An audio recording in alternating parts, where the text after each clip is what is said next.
नमस्कार दोस्तों, IAS prep academy की यूट्यूब प्लेटफॉर्म पर आपका बहुत बहुत स्वागत है। आज की तारीख है 25 अप्रैल 2020। आज का ये डेली 30 प्रोग्राम, इसमें हम आज के करंट अफेयर को सबसे पहले देखेंगे और आज के करंट अफेयर के क्वेश्चंस के बाद में हम देखेंगे आज जो टॉपिक है मौलिक कर्तव्य। मौलिक अधिकारों पर हमने चर्चा की थी। केवल अधिकारों से ही बात नहीं बनती, केवल अधिकार ही हमको नहीं चाहिए, हमारे कुछ कर्तव्य भी होते हैं। कुछ कर्तव्यों का निर्वहन हमें करना होता है।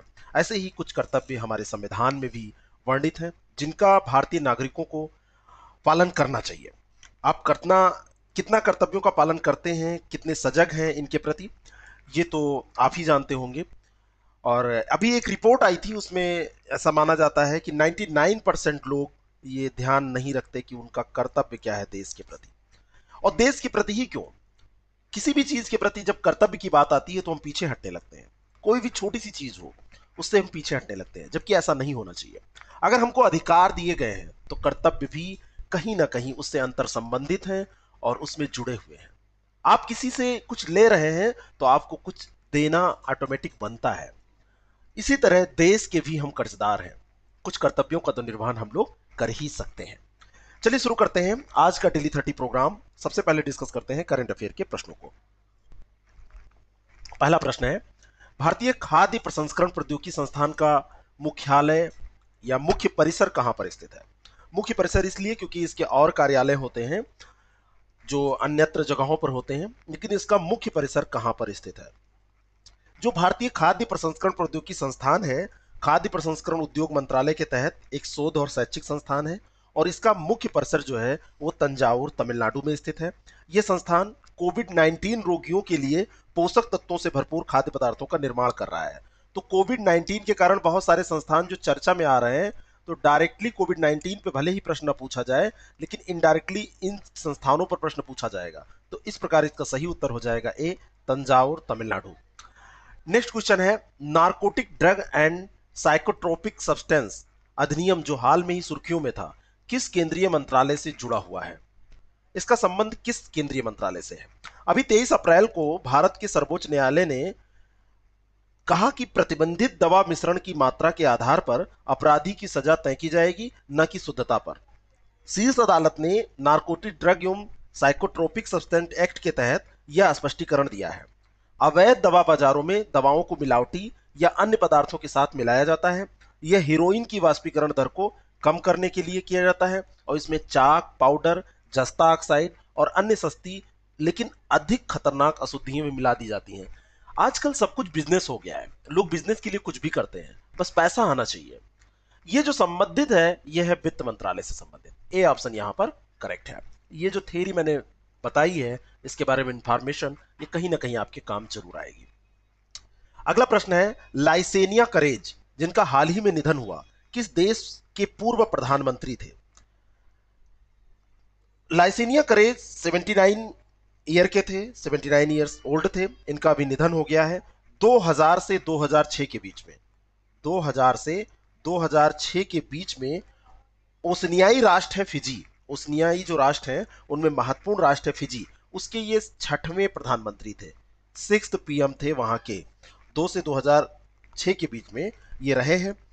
सोक सोको दुआता नी लेबनिया पार्टी के संस्थापक ये थे। इनकी पार्टी का नाम है सोको दुआता नी लेबनिया पार्टी।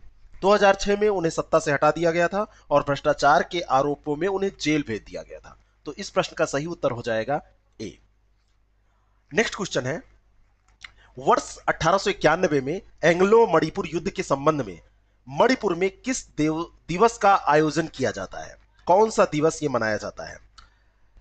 1851 में एंग्लो मणिपुर युद्ध लड़ने वाले योद्धाओं को श्रद्धांजलि देने के लिए एक दिवस का आयोजन किया जाता है। उस दिवस का जो नाम है वो है खोंगजोम दिवस।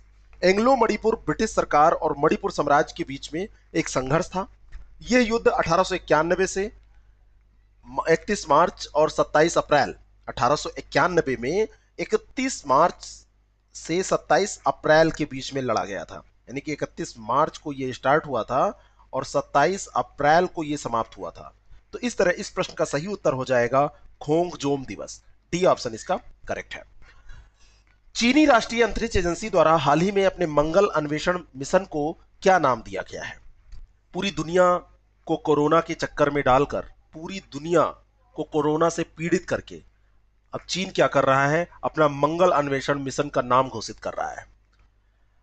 राष्ट्रीय अंतरिक्ष प्रशासन जो चीन का है उसको कहते हैं CNSA। CNSA ने अपने पहले गगन अन्वेषण मिशन का भी नाम घोषित किया।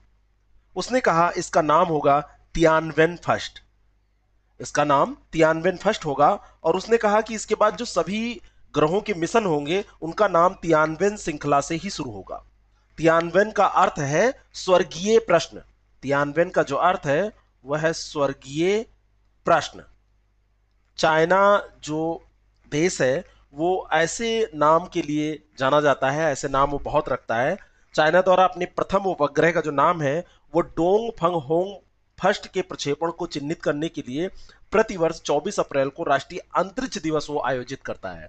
उसका पहला जो उपग्रह था डोंग फंग होंग फर्स्ट, तो उसका जो नाम है उसी के नाम पर यह 24 अप्रैल को राष्ट्रीय अंतरिक्ष दिवस आयोजित करता है। तो इस प्रश्न का सही उत्तर हो जाएगा तियानवेन 1। ए ऑप्शन इसका करेक्ट है। निम्नलिखित कथनों पर विचार कीजिए। 24 अप्रैल को राष्ट्रीय पंचायती दिवस मनाया जाता है। राष्ट्रीय पंचायती राज दिवस 24 अप्रैल बहुत इंपॉर्टेंट है। ये वर्ष 2020 में गांव में विकास की गति को बढ़ाने के लिए ई Gram Swaraj mobile application launch किया गया, यानी कि 24 अप्रैल को इसी दिवस के अवसर पर। ये दोनों के दोनों स्टेटमेंट सही है और इस तरह से इसका सही उत्तर हो जाएगा सी। 24 अप्रैल 2020 को भी ये दिवस मनाया गया। अभी ई ग्राम स्वराज जो मोबाइल एप्लीकेशन है ये जो लॉन्च किया जा रहा है कि स्पीड बढ़ाई जाएगी गांव के विकास की। केंद्र सरकार स्वामित्व योजना के माध्यम से ग्रामीण भारत में एक एकीकृत संपत्ति सत्यापन समाधान सेवा प्रदान करना चाहती है। तो ये भी आप ध्यान रखिएगा, ये भी चर्चा में था कि स्वामित्व योजना का संबंध किससे है, तो ये भी ग्रामीण भारत से है, ग्रामीण क्षेत्रों के विकास से है। अगला प्रश्न है इंटरनेशनल कमीशन ऑफ ज्यूरिट्स ICJ का मुख्यालय कहां पर स्थित है। इंपॉर्टेंट प्रश्न है। इंटरनेशनल कमीशन ऑफ ज्यूरिट्स ने हाल में भारत सरकार को प्रवासी श्रमिकों के न्यूनतम जीवन स्तर को सुनिश्चित करने के लिए प्रभावी उपाय करने का निर्देश दिया था। कोविड-19 लॉकडाउन से जो प्रभावित हुए हैं उनके बारे में सोचने का निर्देश दिया था। भारत ने कोरोना वायरस के प्रसार को रोकने के लिए 25 मार्च से अब कहां तक 3 मई तक लॉकडाउन बढ़ा दिया है। लॉकडाउन घोषित होने के बाद में जो 3 मई तक ये बढ़ाया गया है, तो जो समस्याएं हो रही हैं इस कारण से ये निर्देश दे रहा है कि हमको यानी कि भारत सरकार को प्रवासी भारतीयों के बारे में भी कुछ सोचना चाहिए, प्रवासी श्रमिकों के बारे में, भारतीयों नहीं श्रमिकों के बारे में।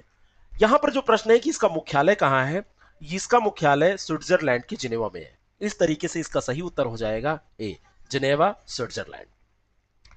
बॉक्सिंग चैंपियनशिप, लेकिन विश्व की नहीं, एशिया की एशियन बॉक्सिंग चैंपियनशिप की मेजबानी के लिए किस देश को चयनित किया गया। इंपॉर्टेंट प्रश्न है ये भी, अक्सर ऐसे प्रश्न पूछे जाते हैं। National sport federation of India, इसने अभी घोषणा की कि वह नवंबर दिसंबर 2020 के मध्य में एशियन बॉक्सिंग चैंपियनशिप की मेजबानी कर रहा है। एशियन बॉक्सिंग चैंपियनशिप एक द्विवार्षिक प्रतियोगिता है, लेकिन पूर्व में लगातार हर वर्ष यह आयोजित होती रही है। बहुत ही ये इंपॉर्टेंट चीज है कि जब कोई वैसे 2 वर्ष पर आयोजित होने वाली प्रतियोगिता 1 वर्ष पर लगातार आयोजित होती है तो वो प्रश्न बनेगा, है ना। और national sport federation of India अंतर्राष्ट्रीय मुक्केबाजी संघ में भारत का प्रतिनिधित्व करता है, ये भी आपको ध्यान में रखना है। इस तरीके से इसका उत्तर हो जाएगा कि ये भारत में आयोजित हो रही है। डी ऑप्शन इसका करेक्ट है। नेक्स्ट क्वेश्चन, निम्नांकित में से विश्व स्वास्थ्य संगठन को प्राप्त होने वाली धनराशि के प्रमुख प्रकार कौन से हैं, यानी किन प्रकार की धनराशि WHO प्राप्त करता है। विश्व स्वास्थ्य संगठन जो है वो 4 प्रकार के धन योगदान प्राप्त करता है। 4 प्रकार के धन योगदान है। एक तो है मूल्यांकन योगदान, एक है स्वैच्छिक योगदान, एक है कोर स्वैच्छिक योगदान और एक है PIP योगदान। मूल्यांकन योगदान जिसका भुगतान सदस्य राज्यों द्वारा किया जाना अपेक्षित होता है। स्वैच्छिक में यह होता है कि अगर संगठन चाहे तो वो दे दें, नहीं तो ना चाहे तो ना दें। स्वैच्छिक योगदान ही मुख्य रूप से ये योगदान होता है। और तत्काल वित्त पोषण की आवश्यकता और जो PIP योगदान है, पैंडेमिक इन्फ्लुएंजा प्रीपेडनेस, वर्ष 2011 में ये जो योगदान है पीआईपी, पैंडेमिक इन्फ्लुएंजा प्रिपेयर्डनेस, जो योगदान है ये इन्फ्लुएंजा बीमारी का टीका विकसित करने के लिए 2011 में स्टार्ट किया गया था। इस तरीके से जो योगदान का प्रकार यहां पर दिया है उपरोक्त सभी प्रकार के योगदान इसमें शामिल होते हैं जो डब्ल्यूएचओ प्राप्त करता है। अब हम देखने जा रहे हैं आज के टॉपिक पर बनने वाले प्रश्नों को। एक करंट अफेयर का प्रश्न और है, उसको मैं लास्ट में डिस्कस करूंगा। इसका कारण क्या है मैं बाद में बताऊंगा।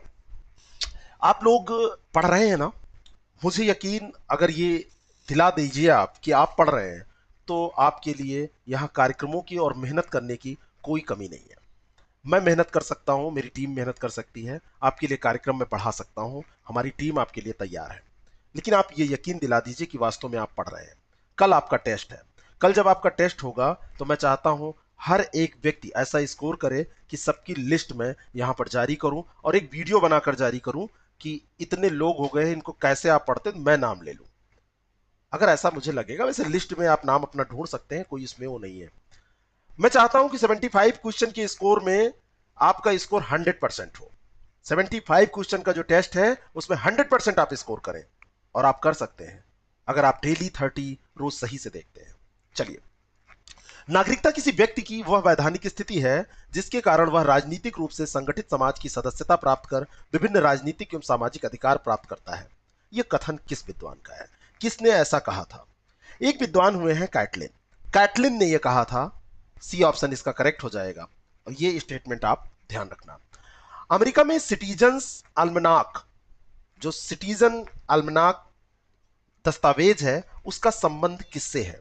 नागरिकों के कर्तव्यों से, नागरिकों के अधिकारों से, डीपीएसपी से, किससे संबंधित है? ये अमेरिका का जो ये सिटीजन अल्मनाक है, इसके बारे में मैं बताने से पहले आपको बता दूं कि दुनिया भर के जो देश हैं वो कहीं ना कहीं जिम्मेदार नागरिक चाहते हैं, जिम्मेदार नागरिकता के सिद्धांतों को मूर्त रूप देने के लिए प्रयास करते हैं, जिससे कि उनकी अर्थव्यवस्था जो है वो आगे बढ़ सके, सामाजिक मूल्य वो स्थापित कर सके। ऐसा ना हो कि केवल पैसा ही कमा रहे हैं, उस पर किसी का कोई कर्तव्य ही नहीं है। ठीक इसी तरह अमेरिका के सिटीजन्स अल्मनाक का संबंध भी नागरिकों के कर्तव्यों से है। किससे संबंधित है? नागरिकों के कर्तव्यों से ये संबंधित है। ए ऑप्शन यहां पर करेक्ट हो जाएगा। निम्नलिखित में से कौन सा एक मौलिक कर्तव्य नहीं है? ऐसे प्रश्न कई बार पूछे गए हैं। कई लोगों का कहना है कि सारे तो पुराने प्रश्न होते हैं, आप ध्यान से देख नहीं पाते हैं, सारे पुराने प्रश्न यहां नहीं होते हैं। कुछ प्रश्न जो अच्छे होते हैं वो पूछे गए हो या कुछ भी हो, उनको मैं लेने के लिए मजबूर होता हूं, क्योंकि इतिहास, विज्ञान, भूगोल, कुछ भी आप इतना नहीं बदल सकते कि बेसिक सिद्धांत को आप हटा दें। ठीक है, कुछ सब्जेक्ट्स तो ऐसे हैं जहां पर बार बार वैसे ही प्रश्न पूछे जाएंगे। 1857 की क्रांति में अब कुछ डेवलपमेंट नहीं होगा, और जो पूछे जाने योग्य है वही डिस्कस करना अपेक्षित है, और यही अच्छा है कि इसको डिस्कस किया जाए। खैर, निम्नलिखित में से कौन सा एक मौलिक कर्तव्य नहीं है, यह आपको बताना है। कौन सा एक है?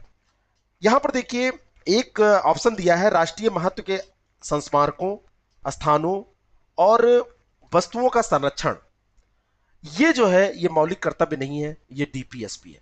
ये डीपीएसपी में प्रावधान है।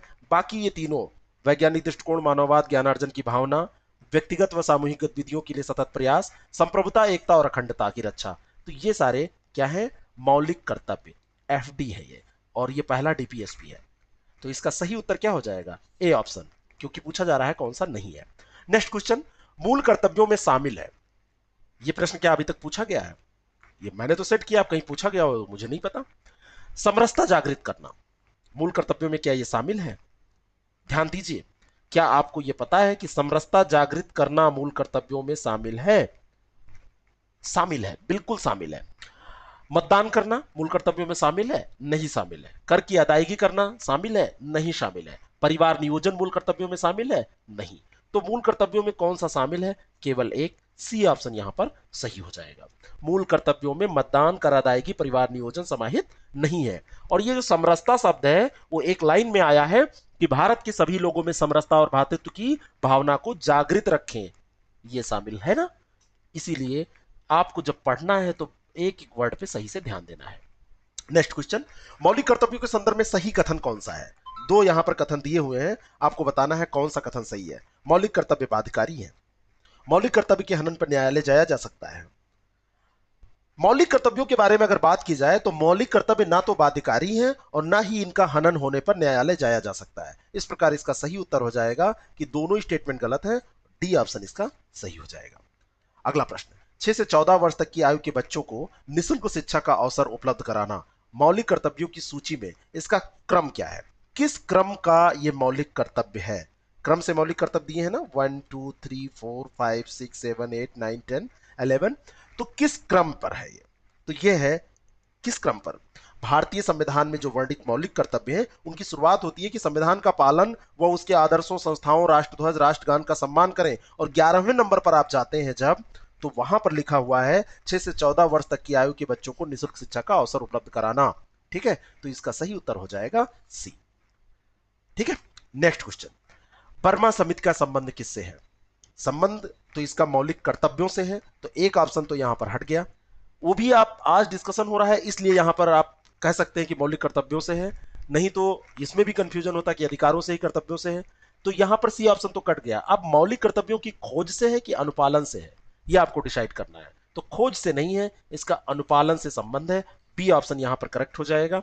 बर्मा समिति रिपोर्ट जो है वो 1999 में यह प्रस्तुत की गई थी और इसमें कहा गया था कि मूल कर्तव्यों का अनुपालन करने हेतु पहले से ही कुछ वैधानिक प्रावधान है, उन्हीं प्रावधानों के बारे में इसमें बात की गई थी। निम्नलिखित में से कौन सा कथन सही नहीं है? मूल कर्तव्य व्यक्ति के सामाजिक दायित्व की भावना का संचार करते हैं, अतः जिससे राष्ट्रीय भावना में वृद्धि होती है।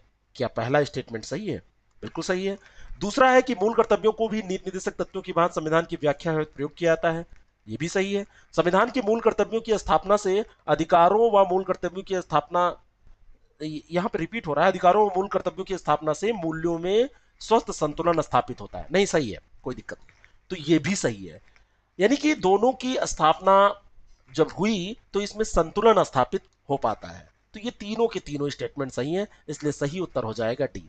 ये सब बातें आप जब मेंस का एग्जाम लिखते हैं तो वहां पर बहुत काम आती हैं आपको। प्री ऐसे पढ़िए कि आप मेंस भी कुछ ना कुछ तैयार करते चले। जितना प्री में आप फैक्ट पढ़ते हैं अगर उतना मेंस में लिखने में सक्षम हो पाए तो नंबरों की बौछार लग जाएगी, मेंस में बहुत नंबर आपको मिल जाएंगे, बहुत मार्क्स मिल जाएंगे। नेक्स्ट क्वेश्चन, 11वां मूल कर्तव्य कब जोड़ा गया था? 11वां मूल कर्तव्य कौन सा था? अभी मैंने आपको बताया कि 6 से 14 वर्ष तक के बच्चों को निःशुल्क शिक्षा की बात इसमें कही गई थी। तो ये कब जोड़ा गया था ये आपको बताना है। ये इसके बारे में मैं आपको बताऊं कि शुरुआत में मूल कर्तव्य तो संविधान में थे ही नहीं। सरदार स्वर्ण सिंह की समिति की सिफारिश पर 8 मूल कर्तव्य फिर डायरेक्टली और फिर 42वें संविधान संशोधन के अंतर्गत 2 और मिलाकर 10 मूल कर्तव्यों को इसमें जोड़ा गया। फिर 11वां जो था वो 86वें संविधान संशोधन अधिनियम 2002 के द्वारा इसको ऐड किया गया। तो ए ऑप्शन यहां पर करेक्ट हो जाएगा। 86वां संविधान संशोधन अधिनियम कई बार जब प्रश्न में पूछा जाता है, क्यों पूछा जाता है? क्योंकि इसका संबंध मूल कर्तव्य से होता है और ये कब का अधिनियम है? 2002 का। अगला प्रश्न, तो इसका सही उत्तर ए हो जाएगा। निम्नलिखित कथनों पर विचार कीजिए। सरदार स्वर्ण सिंह की अध्यक्षता में एक समिति का गठन जनता पार्टी की सरकार के द्वारा किया गया था। यहां पर स्वर्ण सिंह की समिति की बात की जा रही है, तो यहां पर इनकी अध्यक्षता में समिति का तो गठन किया गया, लेकिन अब सरकार कौन सी थी यह आपको देखना है। और इसके द्वारा संविधान में 7 मूल कर्तव्यों को जोड़ने की सिफारिश की गई। मैंने आपको पहले भी बताया है कि जो पहले मूल कर्तव्य नहीं थे, 1976 में इमरजेंसी के समय कांग्रेस पार्टी ने सरदार स्वर्ण सिंह की अध्यक्षता में एक समिति का गठन किया था, जिसे राष्ट्रीय आपातकाल के दौरान ही 1975 से 77 के दौरान अपनी रिपोर्ट प्रस्तुत करनी थी। इसके द्वारा संविधान में मूल कर्तव्यों को जोड़ने की सिफारिश की गई थी। ठीक है, और कितने मूल कर्तव्यों को इसने जोड़ने की सिफारिश की थी? वो 8 मूल कर्तव्य इन्होंने गिनाए थे। तो पहला स्टेटमेंट गलत हो जाएगा क्योंकि ये जनता पार्टी की सरकार नहीं थी, उस समय कांग्रेस की सरकार थी। और दूसरा स्टेटमेंट इसलिए गलत हो जाएगा कि ये 7 नहीं थे, इन्होंने 8 का जिक्र किया था। इस तरीके से दोनों स्टेटमेंट गलत हो जाएंगे, डी ऑप्शन यहां पर करेक्ट हो जाएगा। सरदार स्वर्ण सिंह की अध्यक्षता में समिति का गठन कब किया गया था? एक महत्वपूर्ण प्रश्न बनता है। 1976 में, मैंने अभी पहले भी ऊपर वाले प्रश्न की व्याख्या में मैंने आपको बताया, तो 1976 में इसका गठन किया गया था। सी ऑप्शन इसका करेक्ट है। भारतीय संविधान में मूल कर्तव्यों को किस संविधान से प्रभावित होकर जोड़ा गया? कहां का संविधान था जिससे प्रभावित होकर मूल कर्तव्यों को जोड़ा गया है? अमेरिका का, ब्रिटेन का, स्विट्जरलैंड का, रशिया का? तो मूल कर्तव्य जो है ये रूस के संविधान से प्रभावित होकर जोड़े गए हैं। और भारतीय संविधान का भाग 4A और अनुच्छेद 51A, इसी के अंतर्गत नागरिकों को मौलिक कर्तव्यों का प्रावधान किया गया है। भारतीय संविधान में मौलिक कर्तव्यों के लिए कोई शुरू से व्याख्या नहीं थी, शुरू से इनको नहीं जोड़ा गया था। 42वें संविधान संशोधन 1976 के द्वारा जोड़ा गया। कई बार हमने इसको रिपीट किया है अभी तक। अगला प्रश्न है, निम्न कथनों पर विचार कीजिए। संविधान के भाग 4A में मौलिक कर्तव्य का उल्लेख है और 44वें संविधान संशोधन अधिनियम 1976 के माध्यम से मौलिक कर्तव्यों का समावेशन किया गया है। सारी व्याख्या ऊपर के प्रश्नों में हम कर चुके हैं। संविधान के भाग 4A में तो इनका जिक्र है, इसमें कोई दो राय नहीं है, तो पहला तो सही है। और दूसरा, यहाँ पर 44वें संविधान संशोधन की जगह अगर 42वां होता तो ये सही हो जाता, तो ये दूसरा स्टेटमेंट गलत है, केवल एक सही होगा। ए ऑप्शन यहाँ पर करेक्ट है। हमारे अधिकारों का सही स्रोत हमारे कर्तव्य होते हैं और यदि हम अपने कर्तव्यों का सही ढंग से निर्वाह करें तो हमें अधिकार मांगने की आवश्यकता नहीं पड़ती, अधिकार मिलते रहते हैं। ये बिल्कुल सही है, इसमें कोई दो राय नहीं है। ये कथन किसका है, किसने ऐसा कहा था? और ऐसा कहा था महात्मा ने, महात्मा गांधी जी ने, बापू ने ऐसा कहा था। बी ऑप्शन यहां पे करेक्ट है। स्टेटमेंट बेस्ड प्रश्न कई बार पूछे जाते हैं कि ये स्टेटमेंट किसका है, किसने कहा था, तो आपको ये महत्वपूर्ण दो स्टेटमेंट मैंने एक बताया, यहां पर बताया है, एक ऊपर था और एक ये वाला, तो दोनों आप याद रखिएगा। बाकी अलग अलग चैप्टर्स में हम ऐसे डिस्कस करते रहेंगे। अगला प्रश्न है, भारतीय संविधान के अंतर्गत निम्नलिखित में से कौन सा मूल कर्तव्य नहीं है? बताइए। संविधान के प्रति निष्ठावान रहना और उसके आदर्शों का सम्मान करना है। वैज्ञानिक प्रवृत्ति विकसित करना यह भी मूल कर्तव्य है। सार्वजनिक संपत्ति की सुरक्षा करना है, लेकिन लोकसभा और विधानसभा के चुनाव में मतदान करना। जब मत का अधिकार, इसमें ऐसा कुछ नहीं है, वो अधिकार है, ऐसा कोई कर्तव्य के अंतर्गत नहीं दिया गया है। मैंने बताया था कि मतदान किस प्रकार का अधिकार है जब डिस्कशन किया था। आज का प्रश्न है कि आपको बताना है कि मतदान किस प्रकार का अधिकार है, आप बताइएगा। तो लोकसभा हो या विधानसभा हो, कोई भी चुनाव, उसमें मतदान करना कर्तव्य के अंतर्गत शामिल नहीं है। डी ऑप्शन यहां पर करेक्ट हो जाएगा। निम्नलिखित में से कौन एक गलत है? भारतीय संविधान के भाग का में मौलिक कर्तव्य वर्णित किए गए हैं। दूसरा है, मौलिक कर्तव्य मौलिक अधिकारों का हिस्सा नहीं है। तीसरा है, मौलिक कर्तव्य मौलिक अधिकारों का हिस्सा है। और एक है, अनुच्छेद 51A प्रत्येक भारतीय नागरिक के मौलिक कर्तव्यों की व्याख्या करता है। ये सही है, हिस्सा है, ये सही है। भाग 4 में वर्णित है, ये सही है। अधिकारों का हिस्सा नहीं है, ये गलत है, क्योंकि अधिकारों का हिस्सा है, एक दूसरे से सहसंबंधित है। बी ऑप्शन इसका करेक्ट हो जाएगा, क्योंकि यही गलत है। अगला प्रश्न, 42वें संविधान संशोधन के 10 आचार आदेशों को किस नाम से जाना जाता है? एक प्रश्न इस तरीके से भी आपसे पूछा जा सकता है। प्रश्नों का तरीका यहां पर सीखिए, प्रश्नों को कैसे हल किया जाता है ये सीखिए। बाकी बहुत प्रैक्टिस सेट है, आप उसमें देख लेंगे, बहुत किताबें हैं, आप पढ़ लेंगे, तरीका आप जान गए तो सारा काम आपका आसान हो जाएगा। जो ये 10 आचार आदेश हैं, इनको किस नाम से जाना जाता है, अगर ये प्रश्न आपसे पूछा जाए तो संविधान के भाग 4 में अनुच्छेद 51 के तहत 42वें संविधान संशोधन के द्वारा जिन्हें जोड़ा गया है वो क्या है? मौलिक कर्तव्य। तो डी ऑप्शन यहां पर करेक्ट हो जाएगा। अगला प्रश्न, मूल कर्तव्यों का उल्लेख संविधान में कब किया गया? संविधान के निर्माण के समय? नहीं। भारत की आजादी के तुरंत बाद? बिल्कुल नहीं। संविधान संशोधन जब हुआ उसमें किया गया। कौन सा संविधान संशोधन? 42वां। कब हुआ था? 1976 में।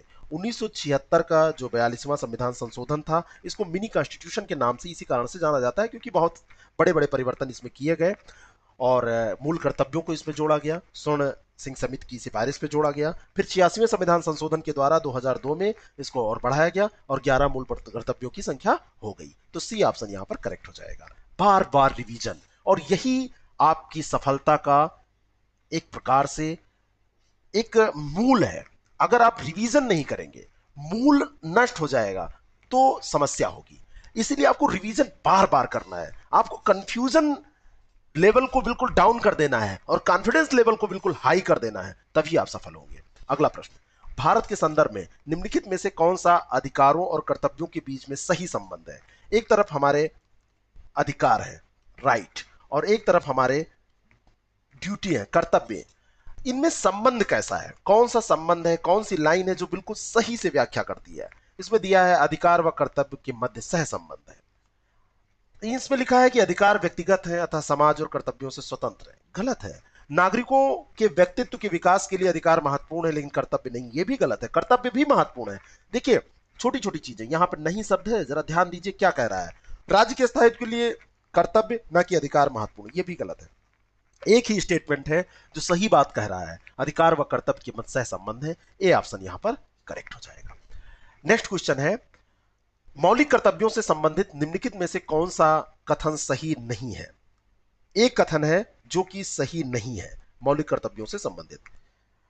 इसमें देखिए, किसी विशिष्ट कर्तव्य का पालन करना संवैधानिक कानून के क्षेत्र में आता है जिसे न्यायालय निश्चित करता है, इसमें कोई दिक्कत नहीं है। उन्हें संवैधानिक प्रक्रिया से बढ़ाया जा सकता है, यह भी बिल्कुल सही है। अस्पष्ट विधियों की व्याख्या के लिए उनका उपयोग किया जाता है, यह भी सही है। एक चीज जहां पर जो कही जा रही है, एक बात कही जा रही है, उन्हें परमादेश द्वारा प्रभावी बनाया जा सकता है। परमादेश द्वारा प्रभावी मौलिक कर्तव्यों को नहीं बनाया जा सकता है। परमादेश एक रिट है जिसे न्यायालय मूल अधिकारों का उल्लंघन होने पर जारी करता है। किस पर? मूल अधिकारों के उल्लंघन पर जारी किया जाता है परमादेश को, लेकिन कर्तव्यों से परमादेश का कोई संबंध नहीं है। तो डी ऑप्शन यहां पर करेक्ट हो जाएगा। और लास्ट प्रश्न आज का, जो कि करंट अफेयर से रिलेटेड है, एम कोविड-19 किस भारतीय राज्य द्वारा शुरू किया गया एक मोबाइल एप्लीकेशन है जिससे ट्रक ड्राइवरों को राज्य में आवश्यक सामान के परिवहन की अनुमति दी जाती है? अगर ट्रक ड्राइवर्स को रोक दिया जाएगा, ट्रकों को रोक दिया जाएगा, तो आवश्यक सामग्री नहीं पहुंच पाएगी, लेकिन इनसे कोरोना भी पहुंच सकता है। तो मिजोरम ने एक मोबाइल ऐप लॉन्च किया, एम कोविड-19। ट्रक ड्राइवरों को अन्य राज्यों से राज्य के लिए जो आवश्यक सामानों की ढुलाई वो करते हैं, उसको ये और आसान बनाता है ट्रैकिंग करने में। ऑनलाइन लाइसेंस या पास के रूप में यह कार्य करता है। अंतर्राज्यीय वाहनों के चालकों को प्रवेश के स्थान पर स्क्रीनिंग उनकी की जाती है और इस एप्लीकेशन के साथ पंजीकरण करने पर उन्हें एम पास नामक एक लाइसेंस प्रदान किया जाता है। उनको जो लाइसेंस दिया जाता है उसका नाम है एम पास। तो इसका सही उत्तर हो जाएगा मिजोरम। डी ऑप्शन इसका बिल्कुल करेक्ट हो जाएगा। ये आपको कैसा लगता है जरूर बताएं। कल आपका टेस्ट है, क्या आप तैयार हैं? अगर तैयार हैं तो हाथ उठाकर एक कमेंट करें कि हाँ हम तैयार हैं। आपका कॉन्फिडेंस दिखे मुझे, और आप लोग इतना सपोर्ट कर रहे हैं, आप इसको इतना पसंद कर रहे हैं, फिर से इसके लिए बहुत बहुत शुक्रिया। और कल के टेस्ट में 8 बजे वो टेस्ट होगा। मैं चाहता हूं कि हर एक व्यक्ति का स्कोर 90% से ऊपर हो, और जो सारे क्वेश्चन सही करेगा, ईमानदारी के साथ टेस्ट दीजिएगा। 2 बार 3 बार टेस्ट देके अगर आप स्कोर 100% ले भी आते हैं तो वो किसी काम का नहीं है, क्योंकि कमीशन का एग्जाम आप ऐसा नहीं दे पाएंगे। मैं चाहूं तो उसको 1 घंटे के लिए भी कर सकता हूं, लेकिन ये करने के बाद में दिक्कत ये होती है कि किसी का अगर नेटवर्क नहीं चला, एक बार में ही अगर वो नहीं दे पाया तो क्या होगा। तो ईमानदारी आप बरतिए, खुद को धोखा मत दीजिए। All the best for your test, और ऐसे सपोर्ट बनाए रखिए। इसको खूब शेयर करिए। पसंद आता है तभी इसको पसंद करिए, पसंद नहीं आता है तो आप हमको कमेंट करके बताइए। Thank you.